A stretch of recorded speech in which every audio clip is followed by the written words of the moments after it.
즉 경제 활동의 영역에서 이제는 중국을 왕따시키자는 이런 작전이에요. 경제적으로도 많은 변화가 있을 거예요. 그 공산주의 내부의 단결을 촉구하기 위해서 지금 그런 변화를 겪는 게 아닌가라는 생각이 듭니다. 그런데 지금 이제 그 미소 냉전 시대에는 아까 말씀하셨던 탈법, 위법 이런 것들이 묵인하거나 아니면은 용인되던 어떤 사회적 분위기 혹은 뭐라 그럴까요? 우리 국제정치학적인 어떤 그 역학관계 그런 것도 있고 사람들의 어떤 자각이 아직은 크게 깨어있지 않았던 상황이었잖아요. 이 개인 자유에 대한. 맞습니다. 그러나 지금은 프라이버시가 엄청나게 좋아지고 이 엄청난 교육에 의해서 사람들마다 깨어있는 사람들이 맞습니다. 많이 나아졌기 때문에 예. 과연 미국과 소련의 과거 냉전 시대 때처럼 지금의 신냉전 시대, 미국과 중국 간의 그런 패권 싸움에서 양쪽이 그런 일들을 했을 때 예전처럼 수월하게 될 수 있겠느냐 하는 그 의문이 생길 수 있죠. 맞습니다. 예. 그런 것의 일환으로 아시겠지만 그 위키리크스 같은 경우는 사실 저 잡지는 그 내부 고발자들의 그 폭로를 받아서 이제 발표하는 그런 잡지였는데 2017년에 미국 CIA의 그 내부망에서 확보한 문서 수천 건을 공개해 버립니다. 그 여기에는 CIA가 그러한 반 자본주의 세력만 이렇게 조종한 게 아니라 기업들도 손댔다는 게 나와요. 그러니까 애플이나 우리나라 기업 삼성전자, 마이크로소프트 등의 전자기기를 원격 조종해서 일반인을 도감청했다는 내용이 포함되어 있습니다. 그러니까 우리 삼성전자의 경우는 어떻게 했냐면 그 삼성전자 스마트 TV에 악성 코드를 살짝 설치한 뒤에 TV로부터 주변의 음성이나 대화 내용을 이렇게 도청하는 거예요. 그러니까 이런 도감청 기술은 심지어 TV가 꺼져 있을 때도 그러면 작동을 해. 그러니까는 삼성전자 TV를 이렇게 안방에 설치하면 안방에서 하는 얘기는 다 도청이 되는 거예요. 그러니까 저런 적도 있었어요. 그런 게 이제 폭로가 됐다는 거죠. 예, 맞습니다. 그리고 아까 얘기했지만 그 스노든 같은 경우가 아예 신문을 통해서 가디언과 워싱턴 포스트를 통해서 그 폭로한 내용이 미국 국가안보국과 영국 정보기관이 전 세계 유명 인사와 일반인들의 통화 기록과 인터넷 사용 정보 등의 개인 정보를 프리즘이라는 비밀 정보 수집 프로그램을 통해 수집하고 사찰해 온 사실을 폭로합니다. 그리고 스노든은 그때 또 어떤 걸 폭로하냐 하면 미국 국가안보국이 유럽연합본부는 물론 미국 주재 유주의 대사관 38개국의 대사관을 도감청한 사실도 폭로해요. 그래서 사실 저도 이제 해외 생활을 하면서 이렇게 보면은 대사관이나 관저는 많은 도청을 사실은 당합니다. 심지어는 멀리서 그 레이저 같은 걸 쏴가지고 반사 오는 걸로 해서 그 안에서 하는 대화까지 멀리서 그거를 도청할 수 있다고 그래요. 그래서 각국 정부가 대사관이나 관저를 지을 적에는 그 자국의 정보용들이 나와서 그런 도청이 안 되는 또 이런 장치들을 이렇게 해놔. 그 영화 같은 데 보면은 무슨 룸에 딱 들어가가지고 유리문 같은 그 공간에 도청 안 되는 공간에 들어가서 얘기하고 그러잖아요. 그런데 지금 얘기한 이게 뭐 미국이나 소련이나 중국이나 이런 강대국 사이의 문제만 아니라 사실은 많은 나라들이 이런 정보기관들이 도감청을 해요. 그래서 우리나라도 안전지대가 아니라는 거지. 그게 2014년에 그런 적이 있어요. 어떤 소문이 들어왔냐면 카카오톡을 통해서 오간 개인들의 대화나 정보가 이 국가정보기관으로 넘겨지고 있다. 카카오톡이 거기에 협조하고 있다라는 소문이 들면서 그때 우리 그 유저들이 텔레그램으로 많이 넘어갔습니다. 그랬죠. 예, 카카오톡을 믿지 못하겠다 해가지고 그 다음에 요새 우리가 검색을 하면은 금방 관련 상품의 광고가 딱 떠요. 그러게 내가 뭘 하는지 알고 AI가 자동으로 쫙 관련된 걸 추천해 주잖아요. 맞아요. 근데 그게 그러니까 내가 지금 하고 있는 행위를 사실은 다 이렇게 스파이들이 다 감지하고 있어요. 내가 지금 뭘 보고 어떤 행동을 하는지. 그래서 2015년에 그 웹 프라이버시 센서스에 따르면 온라인상 이용자의 행태 정보를 수집할 수 있는 쿠키가 사이트당 평균 60개 정도는 설치되어 있다고 그래요. 그러니까 내가 지금 어느 사이트에 들어가서 이렇게 보면은 거기서 나의 정보를 훔쳐가는 그 스파이 웨어들이 한 60개 정도의 눈이 나를 쳐다보고 있는 거예요. 2015년 당시가 저런이 지금 훨씬 더 많겠죠. 맞아요. 예.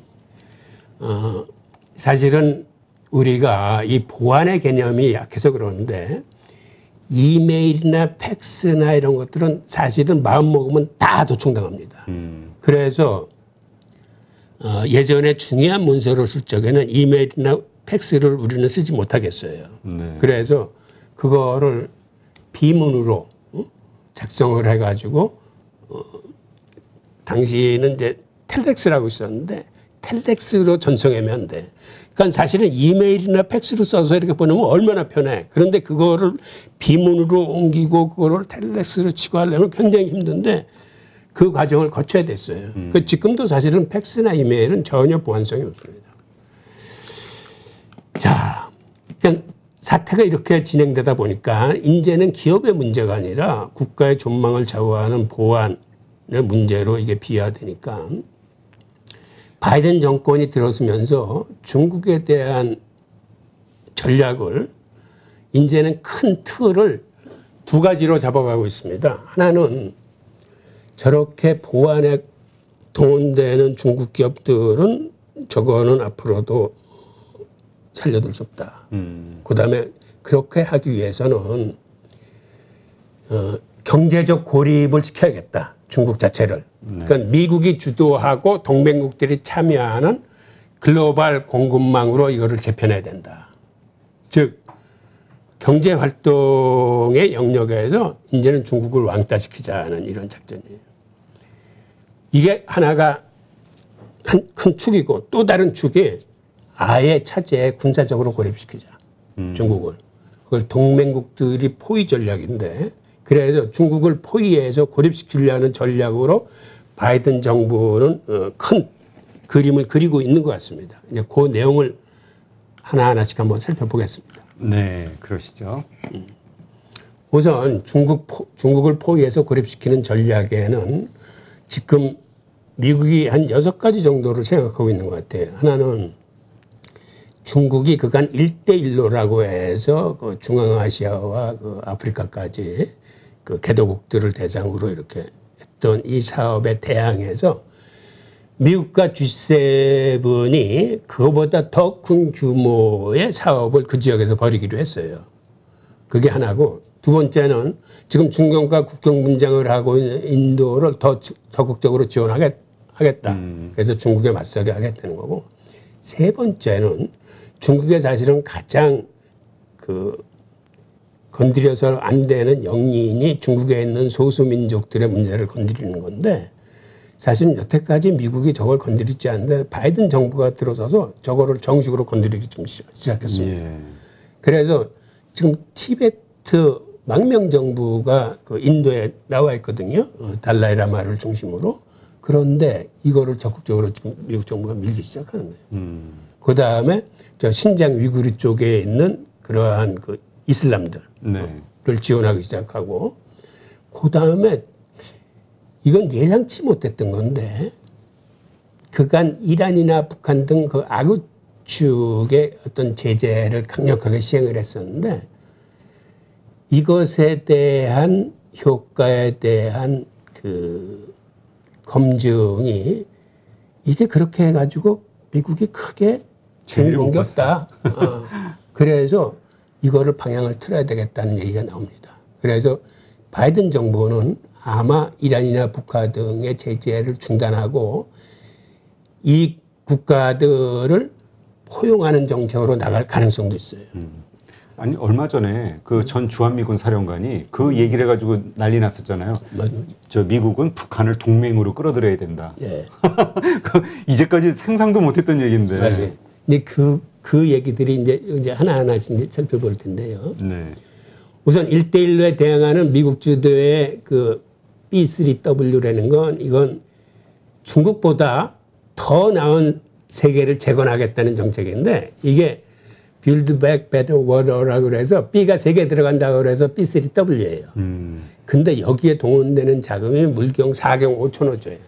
엄청난 자금이 들어가는데 그래서 일각에서는 야 저게 실현성이 있는 거야? 미국이 그러지 않아도 인프라하고 뭐 환경 뭐뭐 한다고 그래서 엄청난 자금을 써야 되는데 그런데 미국이 지금 무슨 돈으로 저걸 해? 그것도 제3세계 국가에. 네. 그 의심의 눈초리가 없지는 않으나 하여튼 미국과 G7이 저걸 하기로 했어요. 그다음에 두 번째는 인도를 그 남태평양 동맹으로 끌어들여 가지고 군사적으로 경제적으로 미국이 확실히 밀어주기로 한 거 하나 하고 또 하나는 티베트 망명 정부를 미국이 지원하기 시작했는데 지난해 1월에 미국 하원에서 티베트 지지 법안이 통과됐습니다. 그리고 올 7월 그러니까 지난달에 미국의 국무장관이 뉴델리에서 티베트 망명 정부 수반을 만났어요. 달라이라마?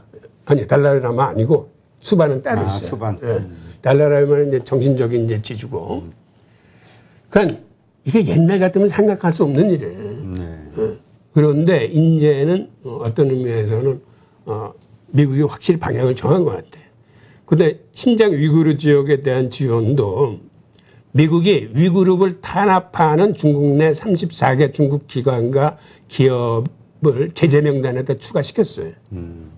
위구르를 못 살게 구는 기관이나 기업은 미국도 가만두지 않겠다라는 거예요. 그런데 34개 중에는 위구르만 해당되는 건 아니고 다른 여러 이유로 이제 제재를 하는데 그 대상 중에 14개 기관이 위구르 탄압하고 관계되는 거예요. 그래서 그 위구르 탄압이나 무슬림에 대한 억압, 그다음에 그들에 대한 대규모 억류.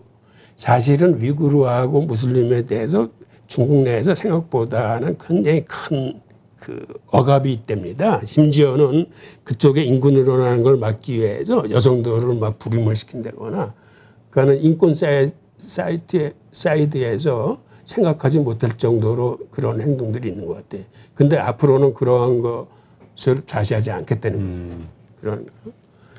그 다음에 이게 마지막으로 중요한 건데 지난달 7월 월스트리트 저널에 바이든이 북한과 이란에 대한 징벌적 제재를 중단하는 걸 검토하고 있다라는 신문 기사가 났어요. 예.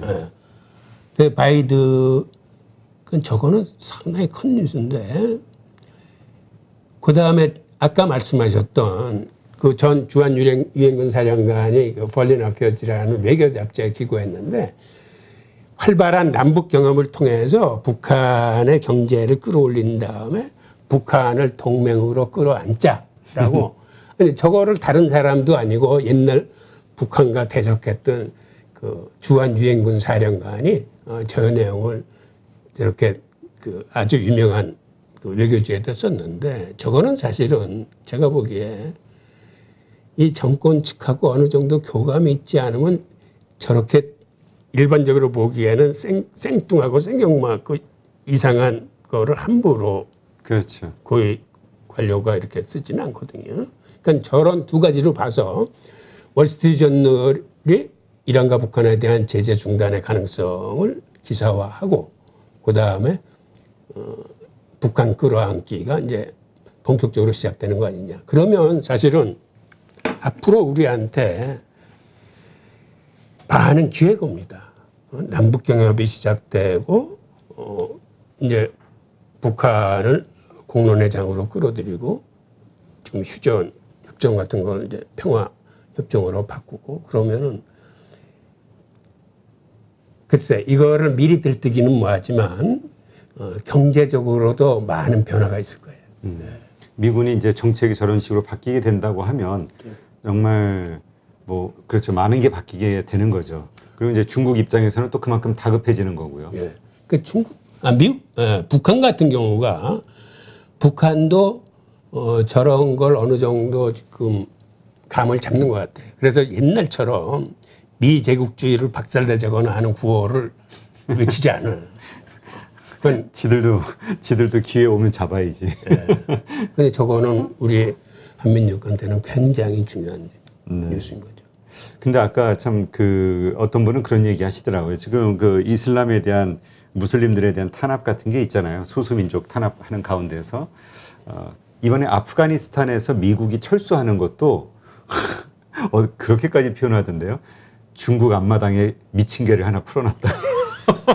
아프가니스탄이 엄청난 제국주의의 무덤이라고 표현할 정도로 온갖 강대국들이 와가지고 싸웠지만 다 실패하고 들어간 나라인데 거기가 바로 옆에 자기 동포들이 박해받는 걸 보고만 있겠느냐. 거기서 큰 인도하고의 어떤 국경 분쟁 문제, 국지전이 맞습니다. 계속 벌어지고 맞습니다. 있잖아요. 네. 그런 것처럼 아프가니스탄하고 중국하고도 뭔가 이런 일들이 있게 되는 거 아니냐. 앞으로 전개상. 가능성이 있죠. 가능성이 있죠. 그거는 무슬림들이 사실은 형제가 굉장히 강해요. 그러니까 그 이슬람의 그 전파 세력이 기독교를 압도적으로 누르고 이렇게 올라가는 게 그들이 그 공동체, 형제로 뭉친 공동체에서 그 공동체는 모든 게 평등한 사회입니다. 그러다 보니까 무슬림들이 그 서로 간에 그러한 협동이나 그러한 형제의식이 강해요. 참 이게 갈수록 이 미국과 중국 간의 이 패권과 관련된 것들 때문에 국제 질서가 이제 뭐 확 바뀌게 되는 여러 가지 움직임들이 보이는데 근데 이제 문제는 중국이 보고만 있겠느냐. 중국도 여기에 대응하는 여러 가지 것들이 있겠죠. 그래서 이제 우리는 더 힘들어지지 않겠느냐. 중간에서. 중국은 경제적으로 우리의 가장 큰 시장이고 이건 우리의 혈맹이고 미국은. 예. 그러니까 중국이 지금 자기의 기업들을 저렇게 규제를 하고 뭔가 변화를 요구하는 것도 여기하고 맥락이 통하는 것 같아요. 그러니까 중국도 지금 이러한 것에 대해서 대응하기 위해서 오히려 그간은 자본주의를 추종하고 이렇게 갔었는데 이제는 그게 아니라 자본주의와 중국의 공산주의는 냉전 시대의 대결의장으로 들어갔기 때문에 우선 내부서부터 추스릴 필요를 느꼈기 때문에 농민들하고 근로자한테 부가 이렇게 조금 이전될 수 있는 그래서 사회적인 분위기를 어느 정도 어루만지면서 성장 일변도가 아니라 그 공산주의 내부의 단결을 촉구하기 위해서 지금 그런 변화를 겪는 게 아닌가라는 생각이 듭니다. 네, 진짜 그런 얘기 많이 하시더라고요. 지금 중국에서 진짜 플랫폼 기업들부터 시작해가지고 뭐 사교육 관련 기업들, 연예, 엔터테인먼트에서부터 시작해가지고 그러니까 하여튼 중국도 이 빈부의 격차, 이 소득 불균형에 대한 문제가 상당히 심각하다고 하더라고요. 이러한 것들이 결국은 소수민족 문제도 있고 이런 문제들이 결국 어떤 체제를 위협하는 요소가 될 수 있는데 그러기 전에 이제 미국과의 어떤 이런 뭐라 그럴까 경쟁 혹은 갈등은 갈수록 심해질 수밖에 없고 맞습니다. 움츠러들기가 그러니까 움직일 그 여력이 점점 줄어드니까 미리 이렇게 사전 작업을 통해서 거품을 빼는 거 아니냐. 근데 이게 잘 될지는 봐야죠. 왜냐하면 우리 뭐 사교육 문제도 그렇지만은 한국도 예전에 참 많이 해봤잖아요. 물론 이제 자유민주주의니까 약간 뭐 그때 독재 시대긴 했지만, 근데 이 가장 인간의 본성에 있는 그 욕심, 이거를 과연 체제가 억누를 수 있겠느냐, 이거에 대해서는 퀘션을 하는 분들이 있더라고요. 맞아요. 우리 전두환 정권 때도 과외 금지 같은 거 하고 막 그랬잖아요. 아니 전두환 때보다 사실은 박정희 정권 때가 훨씬 무서웠죠. 그때는 진짜 저 얘기 들어보면은 저 버스에서 그냥 뭐 공산당, 그러니까 말 실수만 잘못해도 안기부에 정보부에 끌려가가지고 뭐 엄청 맞고 나왔다고 하던데. 그런 상황에서도 그걸 억누르지를 못했는데 자녀의 교육에 대한 그 어떤 욕심, 그리고 돈을 벌고자 하는 그 욕심, 이거를 억누르지 못했는데 과연 저렇게 이미 맛을 본, 느슨하게 이 자본주의의 맛을 본 엄청난 수의 사람들, 그다음에 기업가들, 이런 사람들을 과연 얼마나 오랫동안 누를 수 있겠느냐. 예, 퀘스천이죠. 그러니까 하여튼 이런 것들을 봤을 때 엄청난 격변의 시대가 앞으로 다가오지 않을까 이런 생각이 드네요. 예, 변화의 시대입니다. 예. 알겠습니다. 계속해서 돌아가는 상황들을 한번 이런 시간을 통해서 한번 점검해 보도록 그렇게 하시죠. 예. 네, 알겠습니다. 오늘 좋은 예. 인사이트 감사합니다. 예.